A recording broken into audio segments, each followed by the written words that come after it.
എല്ലാവർക്കും നമസ്കാരം. എൻ്റെ ചാനലിലേക്ക് സ്വാഗതം. എല്ലാവരും സുഖമായിരിക്കുന്നു എന്ന് വിശ്വസിക്കുന്നു. ഈ ചാനലിൽ ഞാൻ ദ സീക്രട്ട് എന്ന പുസ്തകത്തിൻ്റെ മലയാള വിവർത്തനമാണ് വായിക്കുന്നത്. ഇപ്പോൾ അതിൻ്റെ 9ാമത്തെ ചാപ്റ്ററാണ് വായിച്ചുകൊണ്ടിരിക്കുന്നത്. ഡോക്ടർ ജോ വിറ്റാലെ ഇങ്ങനെ പറയുന്നു: ഇപ്പോൾ നിങ്ങൾക്ക് വ്യത്യസ്തമായ ചില വിശ്വാസങ്ങൾ ഉണ്ടാവാൻ തുടങ്ങിയിരിക്കുന്നു. ഈ പ്രപഞ്ചത്തിൽ എല്ലാവർക്കും വേണ്ടതിലും അധികം ഉണ്ട്.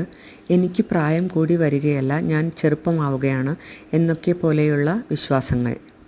ആകർഷണ നിയമം ഉപയോഗിച്ച് നമുക്ക് ആവശ്യമുള്ള പോലെ അത് നമുക്ക് സൃഷ്ടിക്കാൻ കഴിയും. കഴിഞ്ഞ ദിവസം ഇവിടെയാണ് വായിച്ചു നിർത്തിയത്. ഞാൻ തുടർന്ന് വായിക്കാം. മൈക്കിൾ ബെർണാഡ് ബെക്വിത്ത് ഇങ്ങനെ പറയുന്നു: ഇനി നിങ്ങൾക്ക് മോചനം നേടാം. പരമ്പരാഗതമായ രീതികളിൽ നിന്ന്, സാംസ്കാരിക നിയമാവലികളിൽ നിന്ന്, സാമൂഹിക വിശ്വാസങ്ങളിൽ നിന്ന്. ആത്യന്തികമായി നിങ്ങൾക്ക് തെളിയിക്കാം, നിങ്ങൾക്കുള്ളിലുള്ള ശക്തിയാണ് ഈ ലോകത്തിലുള്ള സകല ശക്തിയേക്കാളും വിശിഷ്ടമായ ശക്തിയെന്ന്. ഡോക്ടർ ഫ്രെഡ് അലൻ വുൾഫ് ഇങ്ങനെ പറയുന്നു: നിങ്ങൾ ഒരു പക്ഷേ ഇങ്ങനെ ചിന്തിക്കുന്നുണ്ടാവും, കൊള്ളാം, നല്ല കാര്യം, പക്ഷേ എനിക്കത് ചെയ്യാൻ കഴിയില്ല, അല്ലെങ്കിൽ അങ്ങനെ ചെയ്യാൻ എന്നെ അവർ അനുവദിക്കില്ല. അതുമല്ലെങ്കിൽ ഞാൻ അത് ചെയ്യാൻ അയാൾ ഒരിക്കലും അനുവദിക്കില്ല. എൻ്റെ കയ്യിൽ അത്രയ്ക്ക് പണമൊന്നുമില്ല.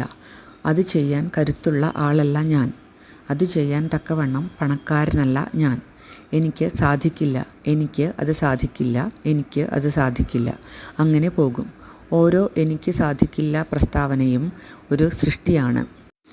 എനിക്ക് സാധിക്കില്ല എന്ന് നിങ്ങൾ പറയുമ്പോൾ പറയുന്നതിനെക്കുറിച്ച് ബോധവാനാവണം.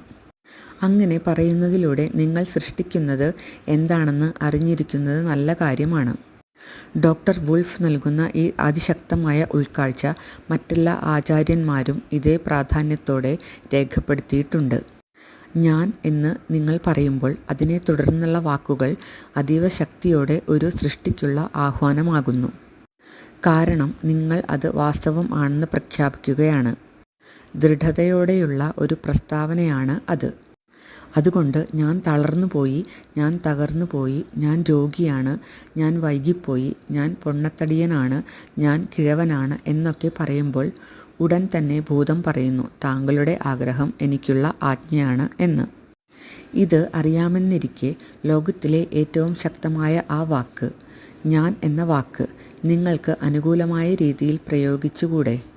ഞാൻ ആഗ്രഹിക്കുന്നതെല്ലാം എനിക്ക് കിട്ടുന്നു, ഞാൻ വളരെ സന്തുഷ്ടനാണ്, ഞാൻ ധാരാളം സമ്പത്തുള്ളവനാണ്, ഞാൻ സമ്പൂർണ്ണ ആരോഗ്യമുള്ള വ്യക്തിയാണ്, ഞാൻ എപ്പോഴും കൃത്യസമയം പാലിക്കും, ഞാൻ നിത്യയൗവനം നേടിയിട്ടുണ്ട് എന്നിങ്ങനെയൊക്കെ ആയാലെന്താ?